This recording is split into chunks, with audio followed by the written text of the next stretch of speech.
Auto off. The time can be changed so that the appliance switches off after 15 or 30 minutes, or after 1, 2 or 3 hours.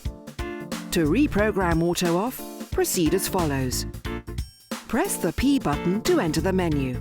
Turn the selection dial until auto off is displayed.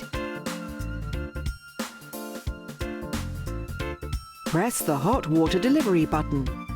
Turn the selection dial until the required operating time, 15 or 30 minutes or 1, 2 or 3 hours, is displayed. Press the hot water delivery button to confirm. Then press the rinse button to exit the menu. Auto off is programmed.